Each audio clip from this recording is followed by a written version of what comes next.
10절부터 19절까지의 말씀입니다.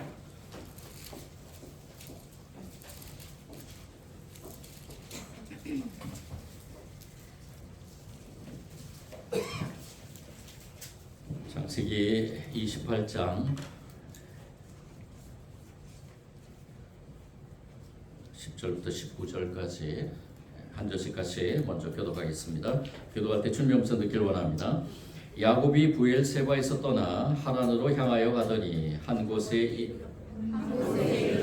해가 진지라 거기서 유숙하려고 그곳에 한 돌을 가져다가 베개로 삼고 거기 누워 자더니 꿈에 본즉 사닥다리가 땅 위에 서 있는데 그 꼭대기가 하늘에 닿았고 또 본즉 하나님의 사자들이 그 위에서 오르락 내리락 하고 또 본즉 여호와께서 그 위에 서서 이르시되 나는 여호와니 너의 주 아브라함의 하나님이요 이삭의 하나님이라 내가 누워 있는 땅을 내가 너와 내 자손에게 주리니 내 자손이 땅에 티끌같이 되어 내가 서쪽과 동쪽과 북쪽으로 남쪽으로 퍼져 갈지며 땅의 모든 족속이 너와 내 자손으로 말미암아 복을 받으리라. 내가 너와 함께 있어 내가 어디로 가든지 너를 지키며 너를 이끌어 이 땅으로 돌아오게 할지라 내가 내게 허락한 것을 다 이루기까지 너를 떠나지 아니하리라 하시니라. 야곱이 잠이 깨어 이르되 여호와께서 과연 여기 계시거늘 내가 알지 못하였도다. 이에 들어와 이르되 들었도다 이곳이여 이것은 다름 아닌 하나님의 집이요 이는 하늘의 문이로다 하고 야곱이 아침에 일찍이 일어나 베개로 삼았던 돌을 가져다가 기둥으로 세우고 그 위에 기름을 붓고 그곳 이름을 베델이라 하였더라. 그 소형의 옛 이름은 루스더라. 아멘. 오늘 이 말씀을 통해서 우리가 예배자로서 또 예배자의 삶으로서 우리의 삶이 이렇게 하나님께 영광 돌리는 삶이 되기를 간절히 소원하며 이 말씀을 같이 나누고자 합니다. 하나님의 집이요 하늘의 문이로다 라고 이렇게 고백한 야곱. 이 야곱은 오늘 말씀에서 주인공으로 등장을 합니다. 우리가 살아가는 이 시대에는 참으로 어떻게 보면은 소비주의의 시대라고 볼 수 있죠. 그래서 효율성과 손이익이 분명한 시대라고 볼 수 있습니다. 그래서 소비하는 것을 제일 목적으로 여기는 그런 시대라고 볼 수 있죠. 이러한 소비의 시대에 사람들마저도 효율성을 따지면서 그 원리에 따라 판단하는 그러한 안타까운 일들이 벌어지고 있습니다. 이익이 되면 가까이 하고 손해가 되면 멀리 하는 경향이 이 시대에 팽배하고 있다는 것을 보게 됩니다. 여러 가지 매체를 통해서 살펴보면은 참 이 시대의 그러한 소비주의적인 형태가 우리의 삶을 어떻게 보면은 좀 어려운 삶으로 그리고 더욱더 풍성하게 누릴 수 있는 삶을 어떻게 보면은 더 부족하고 연약한 그리고 고통스러운 삶으로 이끌고 있다는 것을 보게 됩니다. 그래서 이 소비주의의 가치에 따라서 사람들을 판단하는 것과 함께 또 한 가지 이 시간마저도 소비주의의 그러한 입각에 의해서 판단하는 경우가 많이 있습니다.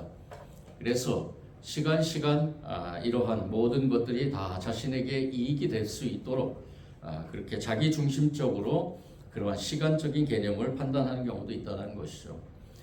그래서 그런 사람들에 입각해서 보면은 지금 저와 여러분이 드리는 이 예배의 시간마저도 어떻게 보면 그들에게는 참으로 최고의 낭비라고 이렇게 생각할 수 있을 것입니다. 그렇지만 저와 여러분은 하나님의 나라의 백성이기 때문에 이 시간은 하나님의 것임을 믿고 저와 여러분이 이렇게 성전에 나와 예배드리고 있는 것입니다. 이 예배의 시간, 이것이 저와 여러분에게는 어쩌면은 우리의 일생에서 가장 소중한 시간일 수 있습니다. 이 소비주의의 시대에서 저와 여러분이 이러한 예배자로서 예배 시간에 하나님 앞에 예배 드린다는 것, 이것은 어떻게 보면 거룩한 낭비라고 볼 수 있습니다. 여러분들 거룩한 시간 낭비라고 이렇게 시간 낭비라고 생각하면은 조금 이상하게 들릴지 모르지만 이것은 제 말이 아니고 바로 예배학자인 마르바돈이라는 유명한 사람이 한 얘기입니다. 거룩한 시간 낭비, 예배는 거룩한 시간 낭비라는 것이죠.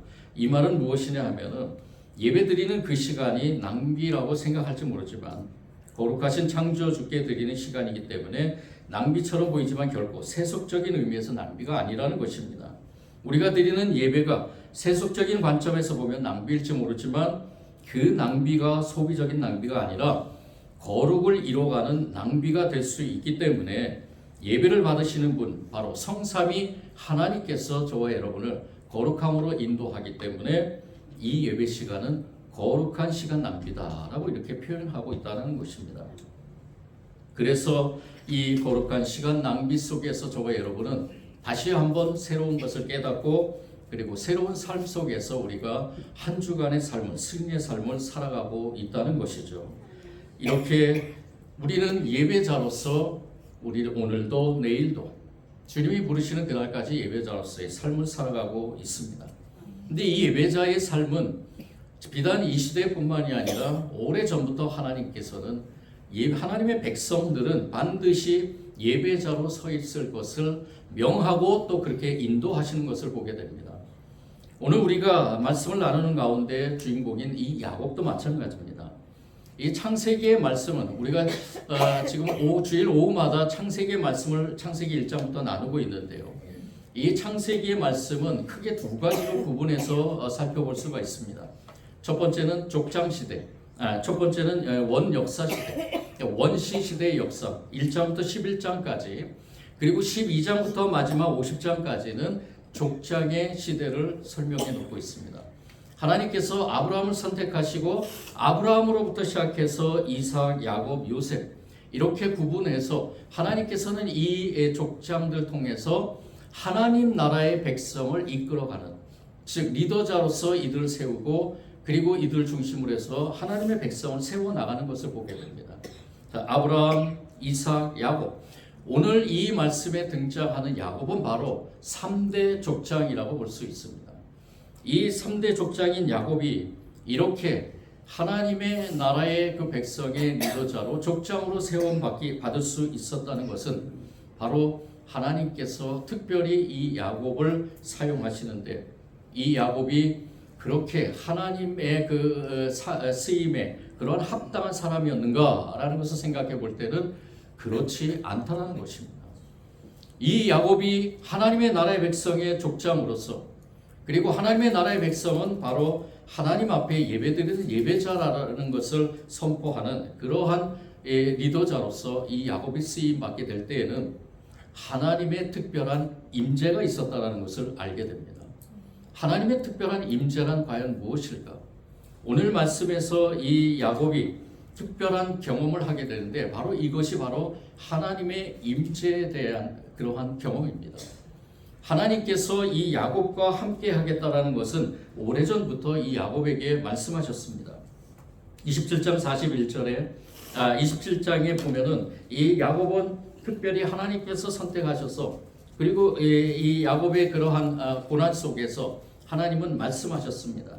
이 야곱의 고난이라는 것은 무엇이냐면은 야곱의 욕심으로부터 비롯된 것이었습니다.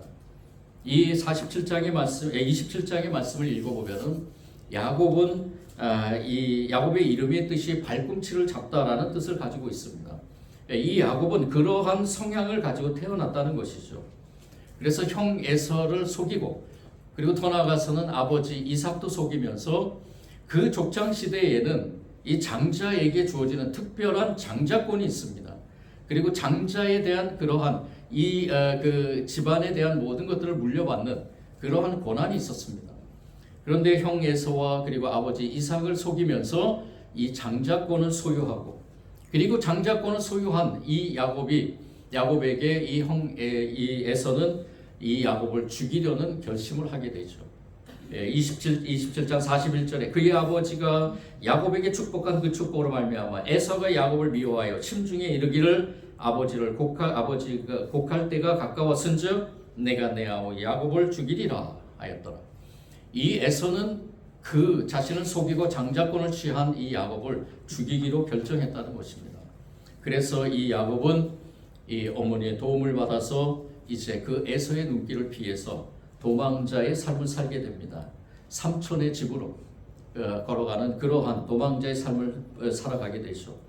이 삼촌의 집은 하란에 있고 그리고 그 가는 곳에 이 여러 가지 어려움들이 있는 가운데 우리가 한번 생각해 볼 때 이 야곱의 그 모습, 더없이 처량한 모습, 외로운 모습, 어떻게 보면 인간적인 관점으로 볼 때는 이 야곱은 실패자라고 볼 수 있습니다. 아무것도 갖지 못하고 장자권을 취했지만 그 장자권을 활용할 수 없듯 그 장자권을 누릴 수 없는 그러한 삶입니다.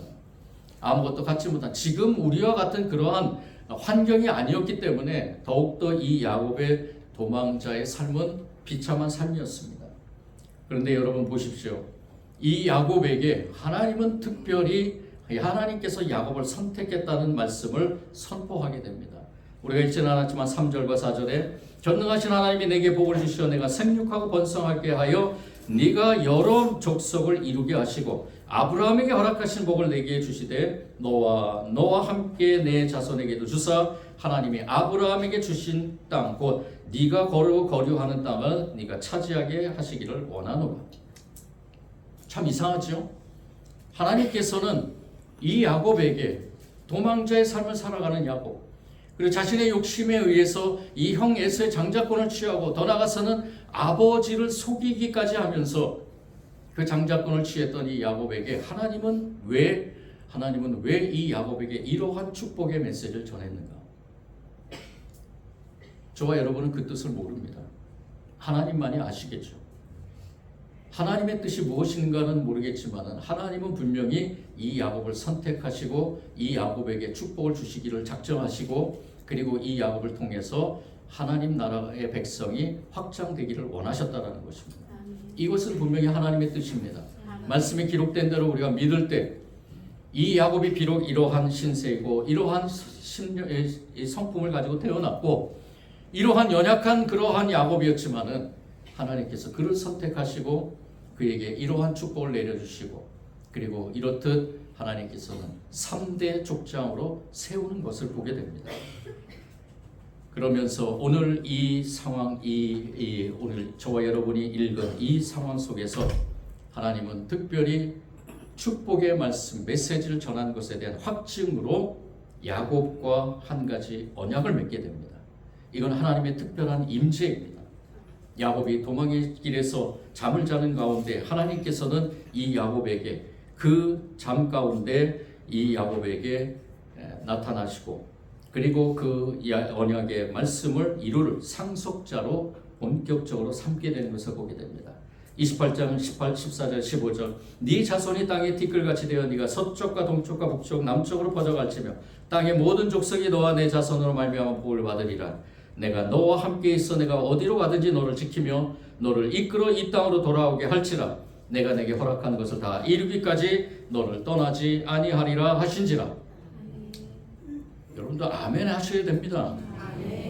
성경의 말씀 하나님의 말씀입니다. 내 말씀으로 믿으시고 선포하시며 아멘 하시면 내 말씀이 되는 겁니다. 하나님이 저와 여러분과 함께 하시겠다고 합니다. 하나님이 저와 여러분을 지키겠다고 합니다. 하나님이 저와 여러분에게 이렇듯 네가 어디로 가든지 동쪽으로 가든지 서쪽으로 가든지 남쪽으로 가든지 북쪽으로 가든지 어느 쪽으로 가든지 내가 너와 함께 할 것이고 너에게 모든 것을 내게 줄 것이고 네가 하나님 나라의 백성으로 살아가는 가운데 하나님의 나라에 이르기까지 하나님께서 저와 여러분에게 허락하신 그 땅, 하나님의 나라, 바로 하나님의 나라 천국에 이를 때까지 그곳을 허락하겠다고 저와 여러분에게 약속하시는 것입니다. 아멘 하시는 가운데 이 말씀이 임할 줄 믿습니다. 아니 이미 임한 줄 믿습니다. 이 야곱에게 그 시대에 하나님께서 이렇듯 특별히 그 자리에 임재하셔서 이 야곱에게 선포하시면서 야곱은 이제 도저히 하나님으로부터 벗어날 수 없는 자기의 성품이 어떠하든 간에 욕심이 많고 이기적이고 내 것만을 가져야 되는 장자권을 꼭 소유해야겠다는 그 집요한 그러한 어떻게 보면은 인간적인 그러한 성품을 가진 이 야곱이었지만은 그리고 그것에 의해서 이렇게 신세가 처량한 도망자의 삶으로서 누가 보더라도 저 사람 거지다라고 이렇게 여길 정도로 그러한 신세의 야곱이었지만은 하나님께서는 이 야곱에게 특별한 언약을 맺게 됩니다. 신학자들은 이것이 사닥다리 언약, 베델의 언약이라고 표현합니다. 이러한 언약을 맺으신 하나님, 이것은 야곱에 의해서인가요? 아니죠. 누구에 의해서입니까? 하나님의 은혜입니다. 하나님께서 야곱과 특별히 맺으신 하나님의 언약입니다. 하나님의 언약이 저와 여러분과도 맺고 있는 줄 믿습니다. 이 하나님의 특별한 언약 속에서, 하나님의 임재 속에서 야곱은 하나님께 소원합니다. 하나님, 이제는 제가 무조건 하나님만 섬기겠습니다. 하나님이 나의 하나님이 되실 것입니다. 하나님이 나의 하나님이 되실 것입니다. 이거는 무엇이냐? 이제는 내가 무조건 예배자로서의 삶을 살겠다라는 것입니다.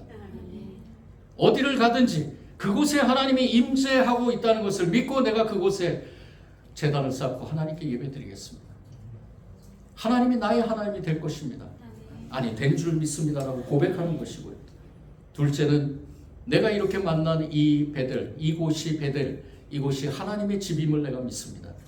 그래서 하나님의 집, 이 집에서 나는 다시 돌아와서 반드시 이 집에서 내가 하나님께 제사를 드리겠습니다. 예배를 드리겠습니다. 그리고 마지막으로 나에게 하나님께서 주신 것에는 반드시 10의 1은 하나님의 것임을 고백하면서 내가 하나님께 드리겠습니다. 이 모든 소원의 주제는 무엇이었느냐? 바로 나는 예배자로 살겠다라는 것입니다. 내가 이제까지 살아왔던 모든 삶, 돌이켜보면은 나만을 위한 삶, 내 욕심에 의해서만 이루어지는 삶, 나 중심으로 사는 삶, 그러한 삶에서 이제는 하나님 중심으로 예배자로 서가겠다는 이러한 고백, 이러한 소원의 기도가 드려진 것입니다. 저와 여러분도 이 기도를 따라서 오늘 이 예배 시간에 나온 줄 믿습니다. 여행하는 중에도 이렇게 나와서 주님 앞에 예배 드린다는 것은 바로 예배자의 삶을 사는 그러한 우리의 그 고백이 아닙니까? 우리가 이 거룩한 주님의 날 온전히 주님 앞에 드릴 수 있다는 것은, 이 예배를 통해서 주님 앞에 드릴 수 있다는 것은 저와 여러분이 예배자라는 증거입니다. 이 예배자의 삶을 살겠다는 이 야곱의 고백, 이 소원의 기도가 앞으로 이 야곱은 죽을 때까지 하나님과 함께 하면서 하나님의 집에서 온전히 하나님께 예배드리는 그러한 삶으로 살아간다는 것을 보게 됩니다. 예배자의 삶이라는 것은 과연 무엇일까? 우리가 이렇게 하나님 말씀 속에서 저와 여러분이 예배자의 삶을 고백하면서 예배자의 삶에서 가장 중요한 부분이 무엇이었느냐라고 생각할 때 바로 하나님의 임재라는 것입니다. 하나님의 임재. 저와 여러분이 하나님이 나와 함께 하신다는 믿음을 가지면 예배자의 삶을 살아갈 수 있다는 것입니다. 그 믿음이 중요하다는 것이죠.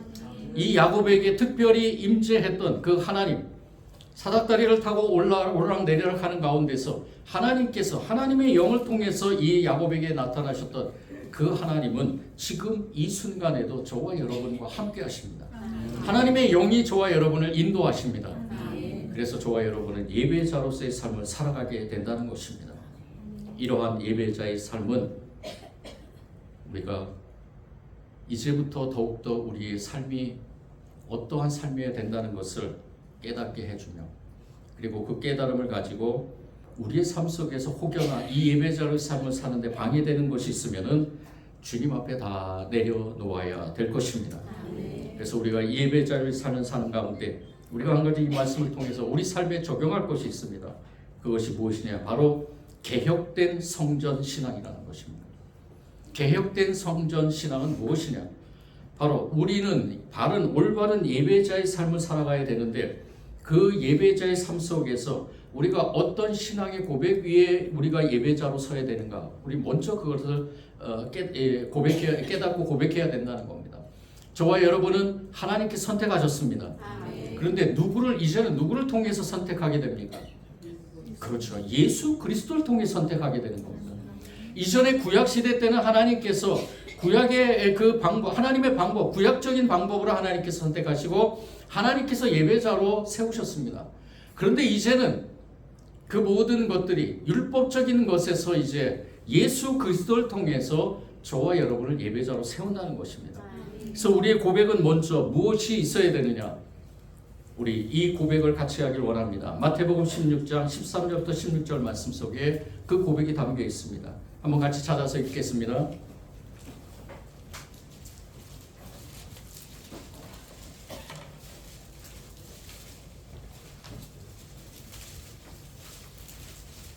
마태복음 16장 13절에 16절입니다. 같이 선포하며 읽겠습니다. 시작. 예수께서 빌립보 가이사라 지방에 이르러 제자들에게 물어 이르되 사람들이 인자를 누구랴 하느냐? 이르되 너로는 세례요한 너로는 엘리야 어떤 이는 예레미야나 선지자 중에 하나라 하나이다. 이르시되 너희는 나를 누구라 하느냐? 시몬 베드로가 대답하여 이르되 주는 그리스도시요 살아계신 하나님의 아들이시니이다. 아멘. 여러분들 이 고백을 가지고 예배자로서의 삶을 살아가게 되는 것입니다. 주는 그리스도시요 살아계신 하나님의 아들이십니다. 베드로의 이 고백과 선포가 베드로가 예배자로서 물론 잠시 실패할 수도 있죠. 예수님을 3번이나 부인하고 예수님이 죽음 가운데서 부활하신다는 것을 누누이 말씀했는데도 불구하고 그것에 대한 의심을 가지고 자기의 삶으로 돌아간 베드로. 그렇지만 하나님은 베드로를 선택하셨습니다. 누구를 통해 선택하셨느냐? 예수 그리스도를 통해 선택하셨습니다. 그리고 예배자로 세우기 위해서 끊임없이 하나님의 영이 그와 함께함으로 그가 이러한 고백의 삶을 예배자의 삶을 살아가는 것입니다. 주는 그리스도시요 살아계신 하나님의 아들이십니다. 이 고백 위에 교회 공동체가 세워지는 것입니다. 이 고백 위에 저와 여러분이 예배자로 서게 되는 것입니다. 이 고백 위에 저와 여러분이 개혁된 성전 신앙을 가지고 사는 것입니다. 개혁된 성전 신앙의 모형은 어떤 모습일까요? 그것은 바로 우리가 이제 이 예배 성전의 중심으로 살아가는 삶으로 바뀌어야 되는 것이고요. 성전 중심으로 사는 삶이 성전에만 머무는 것이 아니라 삶의 자리로 나아가서 우리의 삶이 예배의 삶으로 바뀌어야 된다는 것입니다. 교회 신뢰도 조사에서 한국 교회 신뢰도 회복을 위해서 가장 필요한 것이 무엇입니까? 라는 질문에 첫 번째가 무엇이었는지 아십니까? 바로 교회 지도자들의 윤리적인 삶이었습니다. 50.2%였습니다. 저는 뉴스에 목사라는 얘기만 나오면 깜짝깜짝 놀래요. 목사가 뭐 했다. 목사가 뭐 했다. 예수 믿지 않는 사람들이 그 뉴스를 바라볼 때마다 모든 목사들이 다 그렇게 된다고 생각할 거 아닙니까? 모든 목사가 과연 그럴까요? 그 다음에 두 번째가 뭐였느냐? 교인들의 윤리적인 삶이었습니다. 25.2%. 무슨 사건이 일어날 때마다 교회의 모습이 나타나고 누구 뭐였다.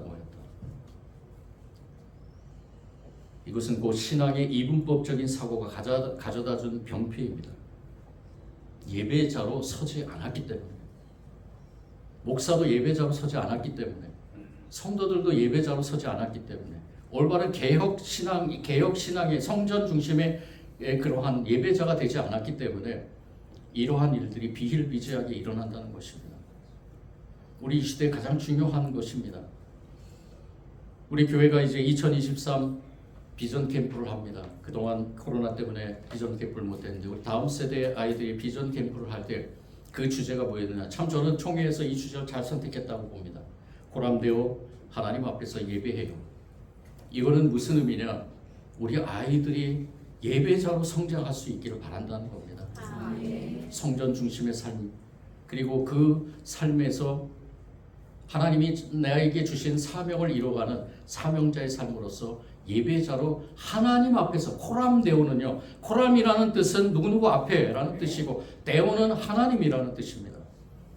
그래서 아마 이제 우리 다음 세대 아이들이 코라미가 돼서, 그죠? 코라미가 돼서 하나님 앞에 자꾸 가는 훈련을 할 거예요. 이틀 동안. 주제를 3가지를 가지고 합니다. 첫 번째는 다윗의 그 모습을 가지고 다윗이 이 하나님의 법궤가 들어올 때 너무나 기뻐서 옷이 벗겨지는 것도 모르고 하나님을 찬양했어요. 예배자의 모습이 바로 이러한 모습입니다. 어느 곳에 있든지 어느 곳에 하나님이 임재하는 곳이면 그곳에 하나님을 찬양하고 경배드리는 모습이 다윗을 통해 나타난 거예요. 두 번째 주제는 무엇이었느냐? 바로 여호사밧이라는 왕, 남유다의 그 왕인데 여호사밧이라는 그 왕이 암몬과 모압과 마몬의 연합군의 전쟁에서 혹여나 패할까 봐 너무나 두려운 마음에 자신들의 모든 삶을 회개하자 그래요. 모든 백성들이 다 금식하며 회개하자. 모든 백성들이 하나님 앞에 예배자로 서자. 그래야만 우리가 이 전쟁에서 승리할 것이다. 이 여호사밧이 선포하는 것은 무엇입니까? 나뿐만이 아니라 우리 공동체가 다 하나님 앞에 예배자가 되기를 원한다는 것입니다. 세 번째는 무슨 주제였느냐? 베드로가 고넬료 가정을 통해서 어느 누구든지 성령이 임재하는 곳에는 다 예배자가 될 수 있다는 것입니다. 유대인이든지 이방인이든지. 저와 여러분을 돌아보면은 하나님께서 저와 여러분을 선택하시고 어떤 방법으로 선택했던지는 모르지만은 각자 하나님께서 부르심에 대한 그 고백을 가지고 주는 그리스도시요 살아계신 하나님의 아들이십니다. 이 고백을 가지고 예배자로 서 있는 줄 믿습니다. 아멘. 삶으로 드리는 예배자. 이것이 바로 개혁된 성전 신앙의 두 번째 주제입니다. 우리가 살아가는 가운데 하나님은 우리를 통해서 영광 받기를 원하십니다. 아멘. 그래서 저와 여러분을 예배자로 부르신 것입니다.